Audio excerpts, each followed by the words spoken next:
Buenos días, iglesia. ¿Cómo están? Contentos, bendecidos, alegres de estar en la casa del Señor, ¿verdad? Es un privilegio estar en la casa del Señor. Hoy continuamos con esa serie de bosquejos, ¿verdad? Y como decía el domingo pasado, mientras tenga el privilegio, voy a seguir extendiendo más esta serie. Y la serie es el mensaje de Cristo glorificado a las 7 iglesias. Y el propósito de esta serie es que como creyentes debemos buscar a Dios como nuestro grande y vital tesoro en nuestra vida. El propósito de esta serie es que nuestro amor por Dios se mantenga siempre apasionado, se mantenga siempre avivado y que sea un amor intenso para nuestro Señor. El domingo pasado, el tema que estuve compartiendo era el aspecto glorioso de Cristo. Y desarrollamos el capítulo 1 del 9 al 20. Y hoy estaré compartiendo el tema ¿dónde olvidaste tu primer amor? Y eso lo vamos a encontrar en el capítulo 2, versos del 1 al 7. Y le invito, amada iglesia, que se ponga en pie y leamos la palabra del Señor en esta preciosa mañana. Apocalipsis capítulo 2. Y vamos a leer los versos del 1 al 7. Apocalipsis no es difícil de encontrar, ¿verdad? Es el último. Y la palabra del Señor la leemos con el permiso del Padre y del Hijo y del Espíritu Santo. Y dice: escribe el ángel de la iglesia en Éfeso, el que tiene las 7 estrellas en su mano derecha, aquel que anda entre los 7 candelabros de oro, dice esto: yo conozco tus obras, tu fatiga y tu perseverancia, y que no puedes soportar a los malos, y has sometido a prueba a los que se dicen ser apóstoles y no lo son, y los has hallado mentirosos.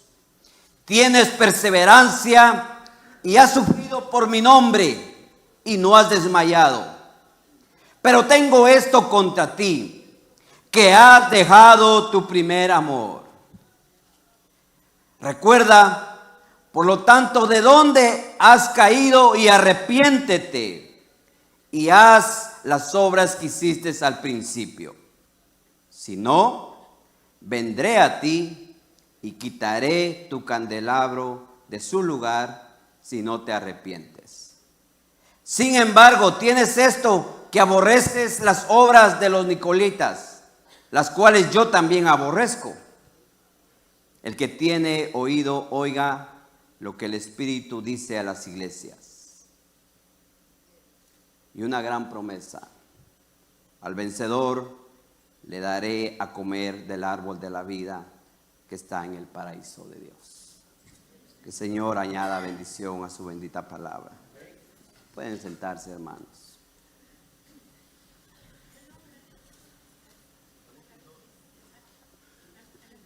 El capítulo 1 es una introducción a las 7 cartas enviadas a las iglesias en la provincia de Asia, y lo vimos el domingo pasado.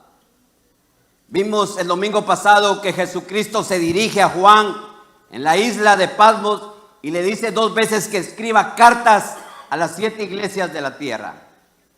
Y eso lo vimos en el versículo 11 y versículo 19 del capítulo 1.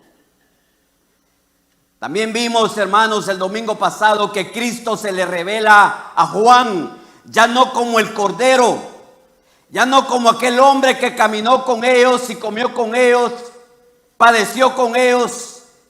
Ahora se le revela a Juan como el alfa y el omega, el principio y el fin. Se le revela a Juan como aquel hombre que vivió, que murió, pero que también resucitó al tercer día, y que ahora está a la diestra del Padre, y tiene autoridad final sobre la muerte y el Hades. El mensajero es el Cristo glorificado en su gloria, en su esplendor. Y es por eso que Juan dice que cayó como muerto.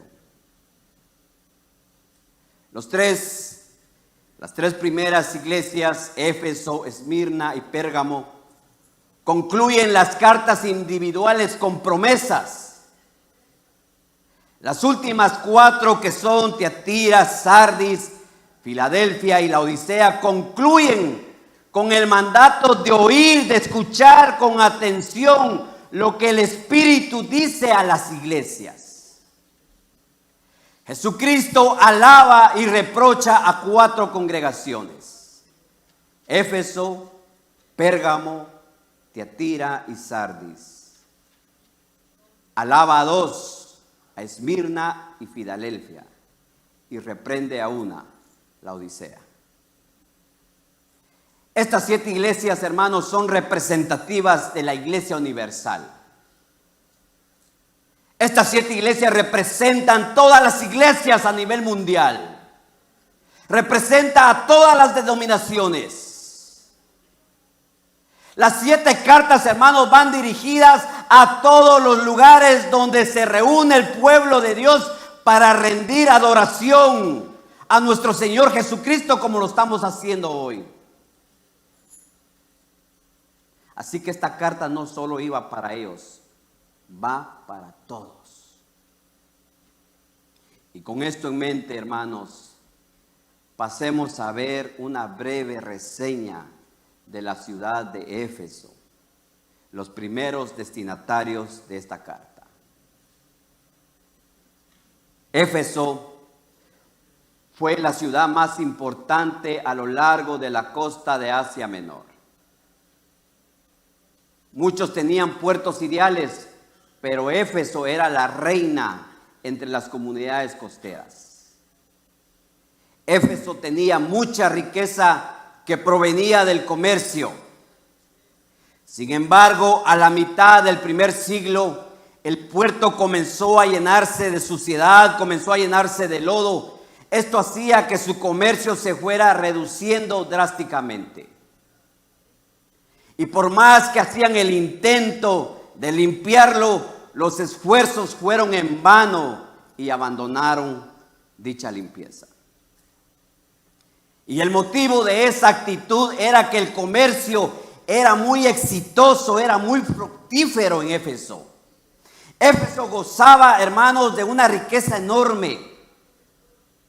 Y esa riqueza se debía al culto religioso, al gran templo dedicado a la diosa Artemisia, donde los peregrinos venían y encontraban satisfacción en la prostitución, con una hueste de sacerdotisas que rendían cultos a la diosa Artemisia.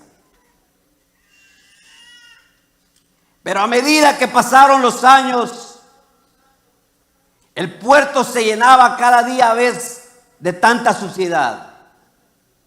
Así que esto hacía que estos hombres, que Efesios, la ciudad de Efesios, se dedicara más o dependiera más de su comercio, donde hacían figuras de plata que representaban el templo a la diosa Artemisia, donde un hombre llamado Demetrio daba mucha ganancia para los que trabajaban para él. Hechos 19:24. Así que el puerto de Esmirna toma su lugar. Un puerto que estaba muy cerca. Ese se convirtió en el más adecuado y comenzó a quitarle cada vez más el tráfico comercial a Éfeso. Y como resultado, Éfeso se convirtió en una ciudad agonizante. Vivía de su reputación pasada. Porque muchas veces vivimos del pasado, ¿verdad? No queremos avanzar al futuro. No queremos avanzar a los retos que Dios nos presenta. Es que, hermanos, el evangelio es un evangelio de retos. Es un evangelio que cada día se tiene que estar moviendo la iglesia. No podemos vivir en el pasado. No podemos decir, es que antes yo hacía esto y ahora aquello. No se puede vivir atado en el pasado. Claro, en algunas ocasiones el pasado nos recuerda, es que antes yo recuerdo, pero ya no lo voy a volver a hacer. En algunas ocasiones funciona, pero no podemos vivir atados al pasado. Porque Dios, claro, está en el pasado, pero Él no halaga el pasado. Él halaga el presente y lo que vamos a hacer en el futuro. Así que con esto en mente, hermanos, pasemos al primer punto de este pasaje. Veamos el capítulo 1, dice, escribe al ángel de la iglesia en Éfeso. Jesús le está dando instrucciones a Juan para que describa una breve carta que va dirigida al pastor de la iglesia en Éfeso. Acá podemos ver claramente, amada iglesia, que el vocero no es cualquier vocero. Que el vocero no es cualquier apóstol o cualquier profeta. El vocero es Jesucristo mismo, el Hijo de Dios, el que va a dar el mensaje. Y aunque la iglesia en Éfeso era la primera de entre las 7, a su pastor se le coloca en el mismo lugar que los otros 6. Jesucristo dice que Él sostiene al siervo, a su pastor, en su mano protectora, porque Él es un encargado de su obra, es un custodio, es un heraldo en las manos de Cristo. Esto significa, amada iglesia, que el ministro es elegido, es escogido del mundo por la mano de Cristo. Esto significa que el ministro es nutrido, es alimentado por la mano de Cristo. Esto significa que el ministro está ubicado donde está por la mano de Cristo. Y que es cuidado, asegurado y protegido por la mano de Cristo. De hecho, esto abarca a todo su pueblo. Nuestro Señor Jesucristo tiene a todo su pueblo en sus manos, para que nadie le haga daño si Él no lo permite. Pero para el ministro hay una exhortación muy diferente. Hay un cuidado muy diferente. Porque es un heraldo, es un proclamador, es un esclavo, es un custodio de Cristo. Él lo escogió, Él lo llamó para su obra. Y así que como Él nos llamó como ministros, nosotros tenemos una gran responsabilidad delante de Dios por lo que Él ha entregado en nuestras manos. Tenemos una enorme responsabilidad de cuidar por las ovejas, no solo de cuidarlas, no solo de amarlas, sino de exhortarlas. Porque es mejor ser exhortado acá que allá en el cielo. Es mejor que nos exhorten acá que no nos digan allá, no te conozco. Oh, no, espera, es que yo hacía esto, lo siento, no te conozco. Hebreos 13:17 dice, obedezcan a sus pastores y sujétense a ellos, porque ellos velan por sus almas. Y mira, aquí dice, como quienes han de dar cuentas. O sea, nosotros los pastores vamos a dar cuentas de usted. Y el pasaje dice diciendo, permítanles que lo hagan con alegría y no quejándose, porque eso no sería provechoso para ustedes. Así que no se enoje con nosotros. Reciba la exhortación con gozo, con alegría y diga, amén, gloria a Dios. No mucho, ¿verdad?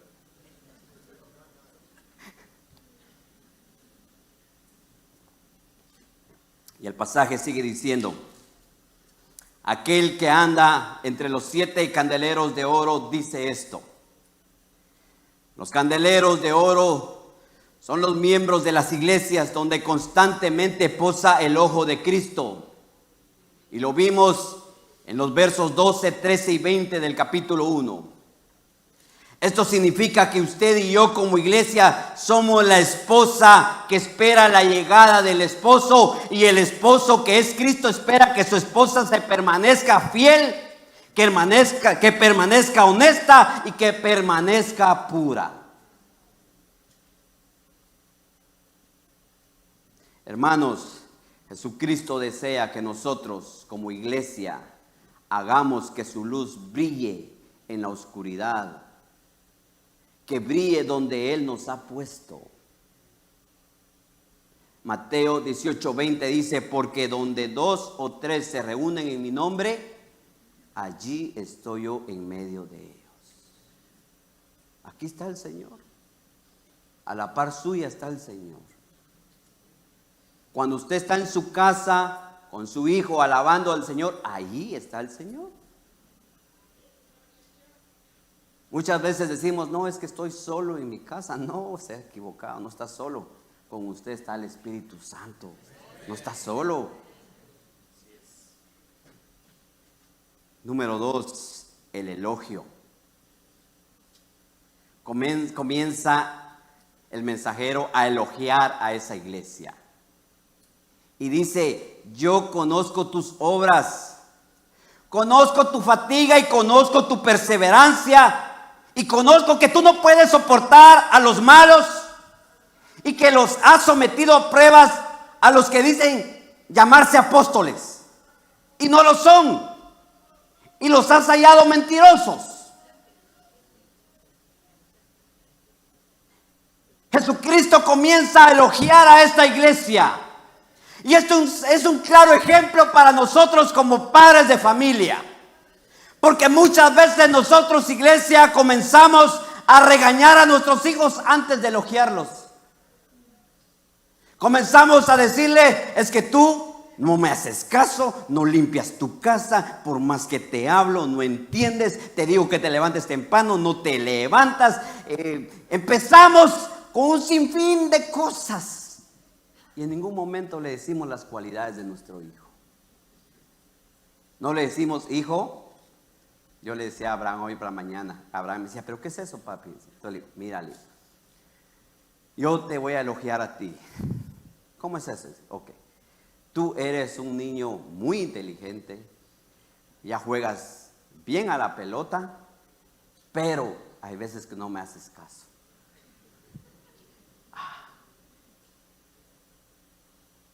Y el Señor Jesucristo comienza no a regañar a la iglesia, comienza a elogiar a la iglesia por sus obras y por su arduo trabajo. Esta iglesia era muy emprendedora, era muy trabajadora, era una iglesia que estaba comprometida al servicio a Cristo. Amada iglesia, en la iglesia del Señor, en la casa del Señor, no hay lugar para la pereza. Jesucristo espera que todo creyente que ha sido redimido, que ha sido lavado con la sangre de Él, espera que trabaje hasta el punto del agotamiento.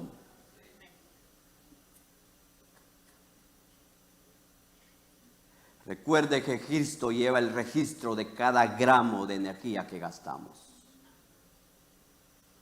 Él conoce cuando nos cansamos, cuando nos agotamos y ya no podemos seguir. También sabe cuando debemos estar trabajando y cuando no. Era un gran elogio para esta iglesia. Luego le dice, comienza a elogiarla porque soportó pacientemente. Esta palabra significa perseverar y estar listos para servir a Cristo. Estar en contra de todas las tentaciones y pruebas que se presentan en esta vida. Esta iglesia fue rápida en estudiar y proclamar el evangelio y ministrar a los necesitados. Primera de Corintios 15:58 dice, por lo tanto, mis amados hermanos, estén firmes, constantes, ser constante deberá ser. Lo voy a hacer, soy constante, voy a caminar, voy a hacer esto porque soy constante, ser constante. Luego dice, abundando siempre en la obra del Señor, sabiendo que esa constancia y esa firmeza en el trabajo del Señor no es en vano. Lo que usted y yo hacemos para el Señor no es en vano. Las desveladas que nos pegamos para venir a la iglesia no es en vano.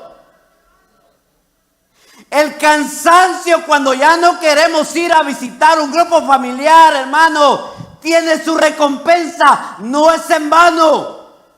No es en vano estar allá afuera bajo el sol cuidando los autos. No es en vano. No es en vano trabajar para el Señor. Y el Señor elogia a esta iglesia por ello. Luego la elogia porque soporta a los malos. Esto se refiere al pecado y la maldad. Esta iglesia no podía soportar el pecado. No podía soportar la vergüenza. No permitían la suciedad dentro de la iglesia. Ellos tomaban bien en serio lo que dice Mateo 5:8. Bienaventurados los de limpio corazón, porque ellos verán a Dios. Tomaban en serio todo. Luego los elogia porque esta iglesia probó a los predicadores y maestros de la iglesia y rechazó a los falsos. O sea, evaluaba a los maestros de Tumi, de fundamentos, a los pastores que nos paramos acá. Evaluaba, era una iglesia que evaluaba. Esa iglesia no toleraba a esos falsos maestros y se mantenía firme ante cualquier enseñanza contraria a la palabra del Señor. Ante cualquier falsa enseñanza se mantenían firmes. O sea, hermanos, que esta iglesia conocía bien la sana doctrina y esto les permitía diferenciar el error. 5. Cristo elogia a los efesios porque esta iglesia cargó con todo el bien del nombre de Cristo.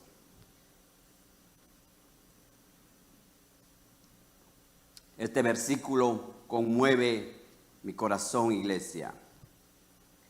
Porque acá podemos ver a una iglesia que soportó, a una iglesia que toleró pacientemente, que trabajó arduamente hasta el agotamiento y no desmayó.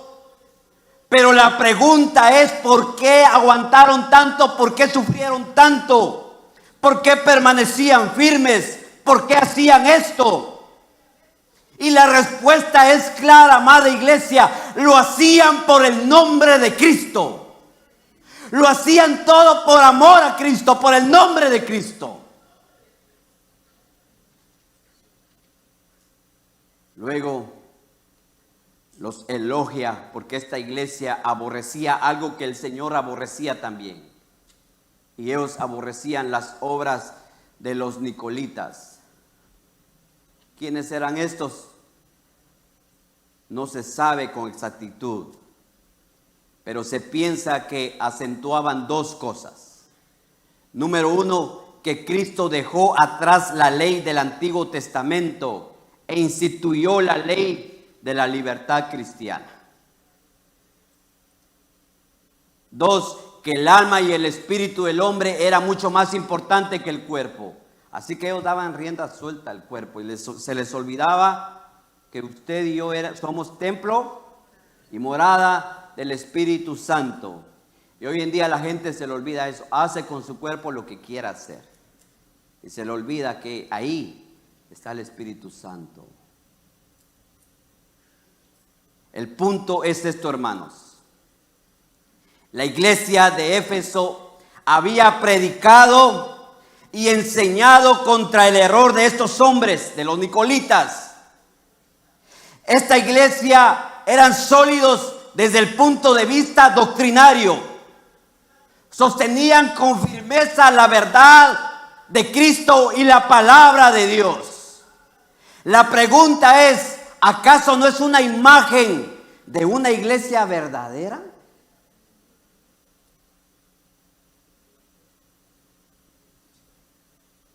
¿No es la imagen de una iglesia que es leal y devota a Cristo? Porque ya vimos todas sus cualidades. Y si nos pasaran un test ahorita y nos dicen, evalúa a la iglesia de Éfeso, esas son todas sus cualidades. Usted no le va a poner una X, ¿verdad? ¿Qué le va a poner usted? Bueno. Y le va a poner una A+, ¿verdad? Porque lo que hemos visto es una iglesia perfecta, una iglesia ideal.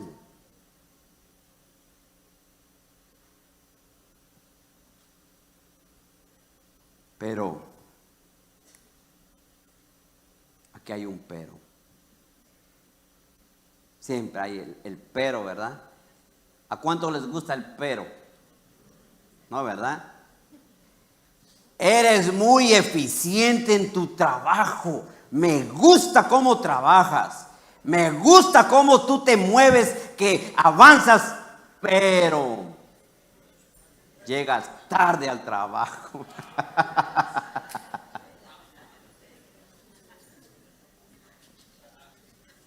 Así que esta iglesia tenía todas las cualidades que una iglesia debería de tener, pero carecían de lo más principal. Y acá viene la queja del Señor. Número 3. Esta iglesia perdió su primer amor. En lugar de continuar con sus palabras de alabanza para la iglesia líder de la provincia de Asia, Jesucristo castigó y advirtió a los cristianos efesios. A pesar de sus incansables esfuerzos por oponerse a los malvados que habían ingresado en la iglesia para corromper a sus miembros, por perseverar sin cansarse y por sobrellevar dificultades en el nombre de Cristo, algo andaba mal en ellos. Algo habían perdido ellos. Ya no seguían demostrando el amor de Cristo como lo tuvieron los primeros años de su vida cristiana. El amor de ellos ya no era como el amor de un noviazgo o como el amor de un recién casado, que cuando nos casamos, ¿verdad? ¿Quién se acuerda cuando se casó? Wow. Yo sí me acuerdo cuando me casé. Me acuerdo el día, la hora, y que quería estar siempre chuleando a mi esposa, llevándole flores. Ay, amor mío, no quisiera ir a trabajar. Y no iba a veces, ¿verdad? No iba. Mire, a veces no iba. Y me reportaba que estaba enfermo y no iba. Pero mire, todo tiene su consecuencia. Un día por no ir, mandé a otra persona y esa persona se accidentó en lugar mío. Y eso hizo que yo dijera adiós a esa empresa, porque tenía pena de volver. Pero lo hice, lo hacía porque quería estar con mi esposa. El amor. Pero ese amor tuvo grandes consecuencias. Y una de las consecuencias en la que yo estoy muy agradecido es que estoy acá en esta iglesia. Porque si no hubiera pasado eso, saber ni dónde estuviera. Pero aquí estoy. Bendito sea el Señor. Así que esta iglesia ya había perdido ese amor de noviazgo, amor de recién casados donde pasaban tiempo juntos. Lamentablemente esta iglesia estaba como algunos matrimonios que siguen unidos pero sin cariño, sin amor. Parejas que viven en el mismo techo pero ya no se ven como esposos. El amor de ellos murió y siguen juntos en el mismo techo, pero es por amor a los hijos, porque en ellos ya se ha perdido el primer amor.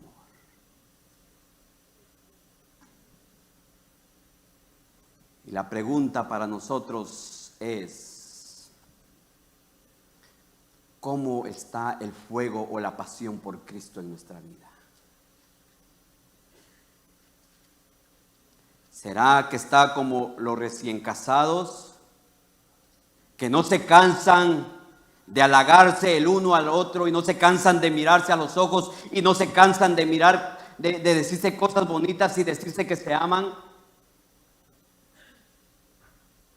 ¿O será que está como los esposos que viven en el mismo techo, pero por los hijos, pero ya no hay amor? ¿En qué grupo estamos, iglesia?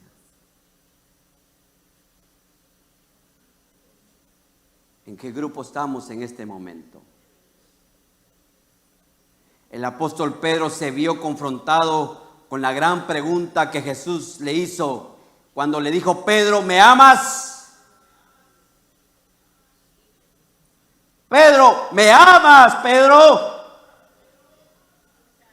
Y esta es también la gran interrogante para nosotros hoy, en esta mañana. ¿Me amas, iglesia? ¿Me amas? Pastor Mauricio, ¿me amas con la misma pasión de antes? ¿Te apasionas por mí, Pastor Mauricio, como lo hacías antes? ¿O has perdido tu primer amor?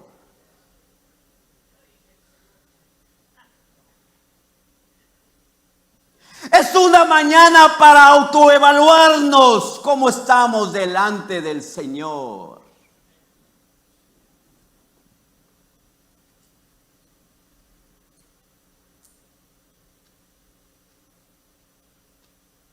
Quizás usted se pregunta: pero pastor, ¿cómo saber si he perdido mi primer amor? ¿Cómo saber si ya lo he perdido y no me he dado cuenta? Mire, le voy a poner este ejemplo. Supongamos que una mujer le dice a su esposo: tú sabes que por la ley estoy atada a ti y por eso debo estar contigo. Por lo tanto, mi responsabilidad es que estaré contigo. Estaré cumpliendo con todo lo que me incumbe. Te prepararé la comida, te lavaré tu ropa, mantendré limpia tu casa. Pero te advierto que mi corazón no está contigo. Yo amo a otro.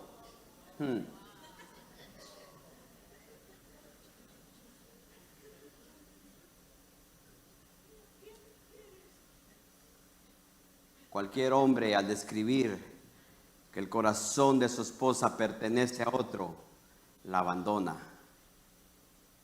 Y muchas veces nosotros caemos en ese error. Hacemos las cosas por compromiso, por tradición, porque es una rutina, porque me enseñaron que Cristo pagó por mí, entonces tengo que ir los domingos a la iglesia. Porque hay que venir a la iglesia cuando hay Santa Cena. Porque si no voy, ¿qué va a pensar la gente de mí? Que estoy en pecado y por eso no fui. Nos hemos preocupado más por quedar bien con las personas en vez de buscar la aprobación del Señor.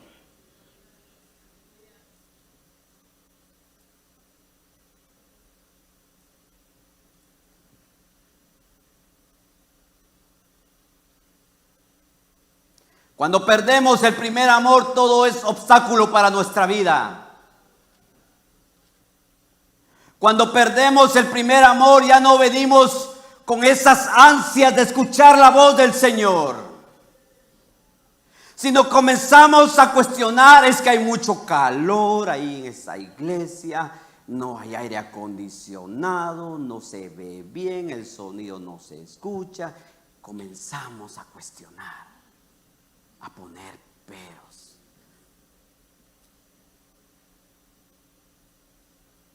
Amada iglesia, no es suficiente obedecer, adorar y servir en la iglesia. Porque en el esfuerzo, hermanos, por estar tan ocupados, trabajando en las cosas para el Señor, podemos olvidarnos de pasar a solas con el dueño de la obra. Porque muchas veces pensamos que como soy maestro, que como soy pastor, que como soy líder del grupo familiar, porque trabajo aquí, que soy músico, y yo digo: pues yo ando ocupado en la obra del Señor y el Señor sabe que lo amo tanto y por eso me ocupo en tantas cosas. Pero la pregunta es: ¿cuándo dedicamos un tiempo a pasar a solas con el dueño de la obra? Porque pensamos que el correr de aquí para allá estamos dando, este es nuestro primer amor. Nuestro primer amor no solo es servicio, nuestro primer amor es reconocer a nuestro Señor Jesucristo, tomar el tiempo, hablar con Él, como cuando usted habla con su esposa, decirle: te amo, papito lindo, te necesito, mi Señor, tú sabes que yo te deseo, no podía vivir sin ti, mi Dios amado, realmente si respiro es por ti, papá, te amo, mi Dios amado. Eso es el primer amor, iglesia.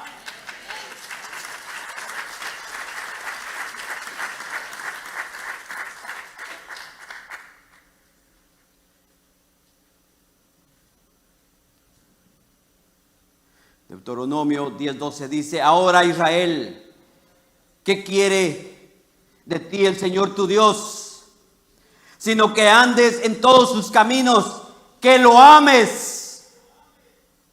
Necesitamos amar al Señor y que sirvas al Señor tu Dios con todo tu corazón y con toda tu alma. Así que como yo amo al Señor, y cuando me digan: hermano, le toca hacer esto, amén, gloria a Dios, lo hago porque estoy en mi primer amor.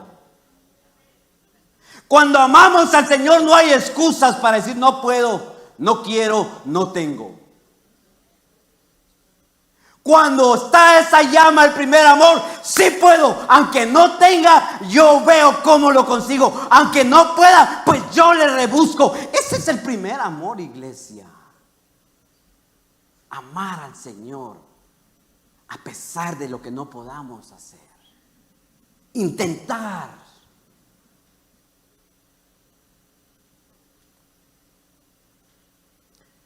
Pero Cristo no solo les da la exhortación, no solo les da un regaño, no solo los amonesta, porque muchas veces así pasa con nosotros, ¿eh? Nos enojamos, dígame si no, nos enojamos con nuestros hijos y no los contentamos, o no les damos la solución. Es que tú no entiendes. Y de tan enojado que estamos, nos vamos y nos encerramos en el cuarto y el niño se quedó: ¿pero y qué? ¿Qué solución me das? A mí el que me confronta mucho es Abraham, me dice: ¿qué solución me das tú? Imagínense.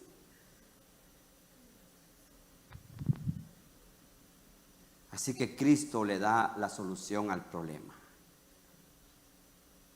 Y en el verso 5 dice, recuerda, es la primera solución. Recuerda. Jesucristo aconseja a los creyentes de Éfeso que se dediquen a recordar, a reflexionar en donde ellos habían caído. Y les dice, recuerda, o sea, Efesios, recuerda de dónde has caído. ¿Es fácil recordar? Sí, es fácil recordar. Aunque a los que nos dio COVID nos cuesta un poquito, ¿verdad? Dice que dañó eso. Y sí, a veces nos cuesta recordar.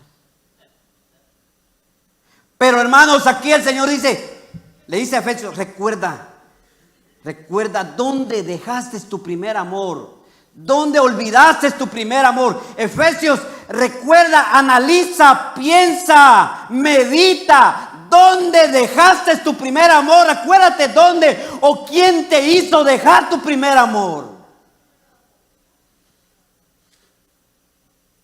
Quizás dejé el primer amor porque no recibí una contestación de parte del Señor.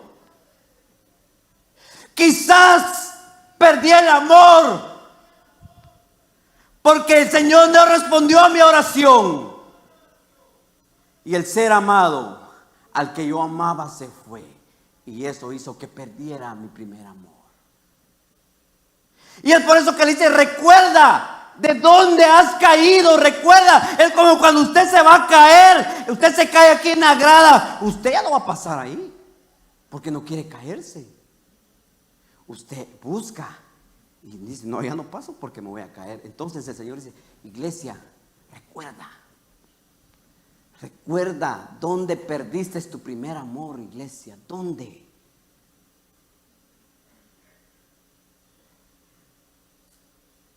¿Dónde fue ese lugar, iglesia, donde perdimos esa pasión por Cristo? ¿Dónde fue ese lugar donde perdimos ese fuego, esa pasión intensa por amor a Cristo? ¿Dónde fue? Recuerda, dice, recuerda, iglesia, recuerda. ¿Dónde? ¿Dónde?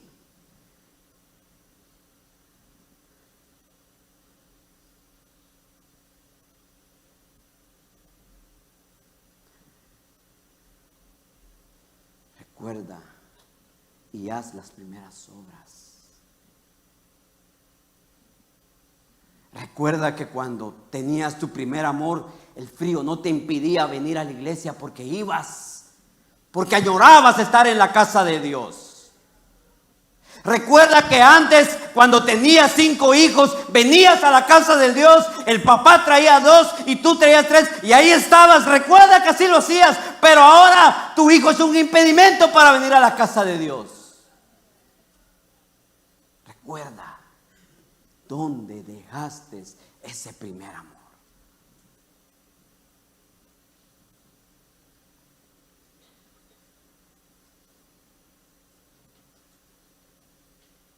Pero no basta solo con recordar. No basta solo con recordar el pasado. Aquel pasado esplendoroso. No basta solo con recordar aquella primera alabanza que hizo que yo me enamorara de Cristo. Porque yo no sé dónde el Señor los visitó. No sé si fue en un hospital, en una cárcel,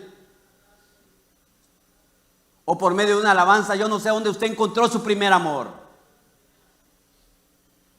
Pero el Señor nos dice, recuerda, iglesia, de dónde has caído. Y después de recordarte todo lo que has pensado,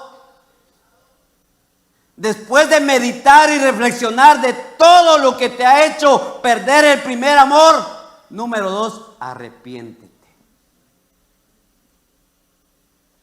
Arrepiéntete de eso que olvidaste. Arrepiéntete, iglesia. Ese arrepentimiento no va para la iglesia, no va para el pecador, aunque pueda entrar ahí. Pero ese arrepentimiento va para la iglesia, a los que han sido comprados y lavados con la sangre de Cristo, o sea, usted y yo. Para nosotros viene ese arrepentimiento. Ese arrepentimiento significa alejarnos de aquellos que se interpuso entre Cristo y nosotros.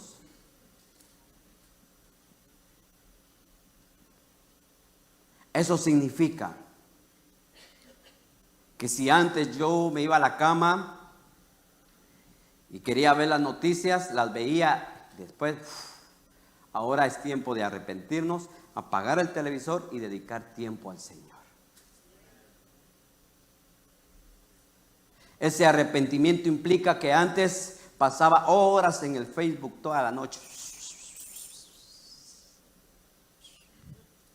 Después ya me cansé, Señor. Mis ojos ya no aguantan. Ya no. Es tiempo de arrepentirse, cerrar esa página de Facebook. No estoy diciendo que la cancele. Cierre la página y dedique el tiempo para orar y leer la palabra. El Señor nos manda a que nos arrepintamos. Y luego dice, después de que hayas recordado, después de que te hayas arrepentido de lo que hacías, comienza a hacer las primeras obras que hacías antes. Amada iglesia, es tiempo de comenzar a centrar nuestra mente en Cristo, tomando tiempo para orar, tomando un tiempo para caminar con Cristo, como que si Él estuviera caminando a la par de nosotros, paso a paso. Es tiempo de comenzar, hermanos, que nuestra mente se levante pensando en Cristo y que cuando nos acostemos nuestra mente descanse pensando en Cristo. Porque si no lo hacemos, hay una grave advertencia. El candelero será quitado de su lugar. Notemos que el Señor le dice, si no, vendré por ti. Esto no se refiere a su segunda venida, sino a una venida para traer juicio local sobre esa iglesia. El juicio consistiría en quitar el candelero de su lugar. Al fin y al cabo, en el estado espiritual que se encontraba los efesios, ya no era el mismo, ya habían perdido la luz, el brillo para compartir el evangelio. Ya habían perdido su influencia sobre la comunidad que tenían a su alrededor y Dios iba a juzgar esa situación quitándoles el privilegio. Seguramente esta iglesia seguía ocupada en sus actividades religiosas, mostrando una ortodoxia, pero sin amor por el Señor y por las personas. Se reunirían los domingos para cantar himnos, escuchar sermones, pero sin poder causar impacto espiritual en las personas. La luz había apagado definitivamente. Y aunque en el cartel del edificio de la iglesia seguía edificándola como una iglesia cristiana, el Señor dice que habrían dejado de serlo. ¿Cuántos locales que en un tiempo fueron iglesia, hoy se han convertido en salas de baile, de juego, en museos, o sencillamente han cerrado sus puertas? Es triste, y la razón es que no se arrepintieron del camino que llevaban. En conclusión, verso 7.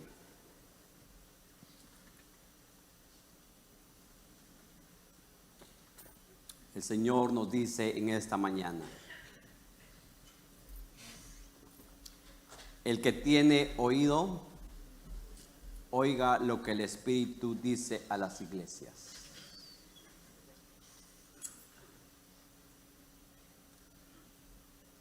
Y el que oye, aquí está una promesa. Al vencedor le daré de comer del árbol de la vida, que está en el paraíso de Dios. Así que, iglesia, es tiempo de vencer todo aquello que nos está alejando de nuestro primer amor. Recuerde que el vencedor se convertirá en un ciudadano del paraíso de Dios. Este paraíso es el cielo, el lugar donde mora nuestro Señor Jesucristo. Un lugar donde la felicidad es eterna. Un lugar donde el amor y la paz son eternas para nuestra vida.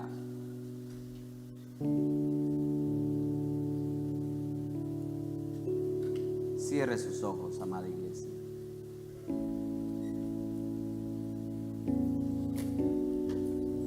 Y comience a evaluar su vida delante del Señor. Usted sabe en lo que ha fallado, en donde ha dejado ese primer amor. Y le animo a volver a ese primer amor. A que vuelva a encender la chispa que tenía antes. Deje atrás el pasado. Viva el presente. Porque el futuro trae grandes cosas para nuestra vida. Recuerde que Cristo nos está llamando en esta mañana.